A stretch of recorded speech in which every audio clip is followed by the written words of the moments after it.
Okay lads, welcome to the next lesson. Hopefully you're all keeping well. I'm going to continue to work on Pythagoras' theorem with you to look at it where it's a wee bit more difficult, where this time you're given the length of the hypotenuse. In other words, you know the length of the longest side, but you're asked to work out one of the shorter sides.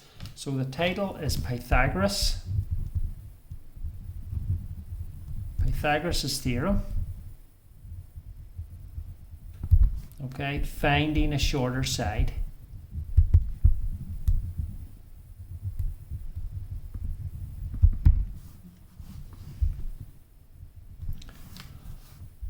Okay, so let me just simply look at the formula again, which is c squared equals a squared plus b squared. Right, I'll put a box around it, where c is the hypotenuse, a and b are the lengths of the shorter sides. Remember, if you're getting confused about Pythagoras' theorem, really all it is when you look at a right angle triangle, it has three sides, and one of the sides will be missing in terms of the length. The other two, they'll give you the lengths of them, and this theorem allows you to work out the length of the missing side.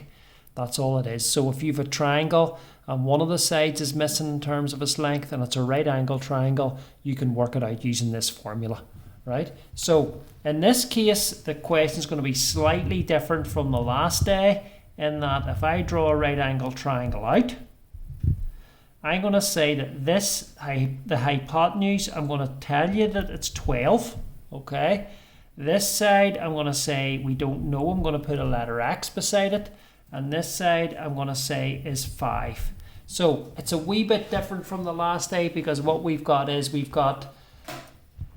the missing side is one of the shorter sides, so I've marked it down the bottom, and we know what this side is, the hypotenuse. So what I'm going to do is, again like before, remember these letters and what they represent in the formula.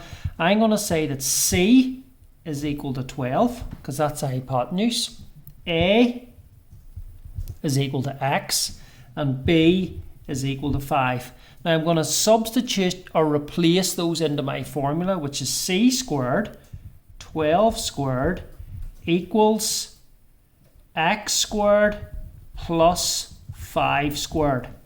So remember, in my formula the first part of it is c squared, and c in this case is 12, so that goes first. 12 squared equals, and then the other two sides squared added, x squared plus 5 squared.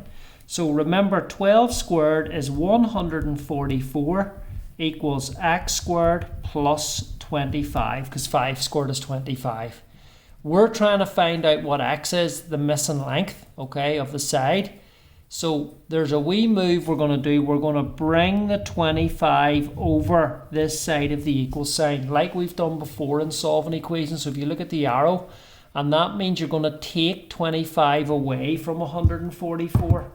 Okay, so 144 minus 25 is 119. So x squared is equal to 119, and x is equal to the square root of 119, which I'm going to type into my calculator. So square root of 119 is 10.9. And that's going to be the answer to this shorter side, 10.9.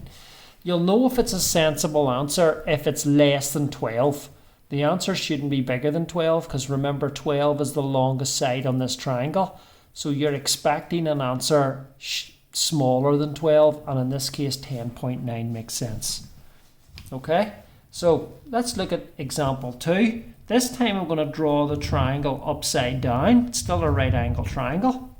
So there's the right angle mark there. I'm going to say that this is 20, this is x, and this is 12. Okay, so write down the formula. C squared equals a squared plus b squared. C is equal to 20. We'll call that C, call that A and B. Remember, A and B can be in any order. You can swap those over, but C must be the hypotenuse. So we can say that 20 squared equals 12 squared plus x squared. Okay, so 20 squared is 400 equals 144 plus x squared. I'm going to bring the 144 over the equal sign, and I'm going to take it away. So 400 minus 144 is 256 is x squared. So x is the square root of 256.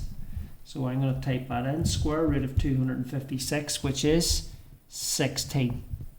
Okay, so the answer is 16 for this side up here.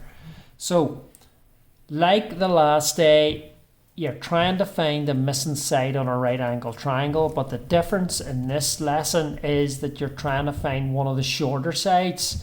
So you will have to take, see when you move this over, you will have to take the number away. So there will be a wee bit of movement on the equation where you take this over first, take it away, and then square root it, and that'll allow you to get the answer, and I've made them to one decimal place. So look at the video, make sure you understand what I'm saying. You may have to watch it a couple of times just to understand the questions. Go through them yourself in your book and try them and draw them out. What I'm going to set you for today, which is Wednesday, and tomorrow, Thursday, is an assignment for 2 days. It's going to be due to be completed on Thursday, all of it, and submitted. Now, I've noticed assignments are being handed in late. Just a reminder that on Google Classroom, it goes down as a late return. And whenever I'm submitting and awarding grades at the end of the year, I will be going back through my Google Classroom to see who completed the work. Was it of a good standard? And was it completed on time?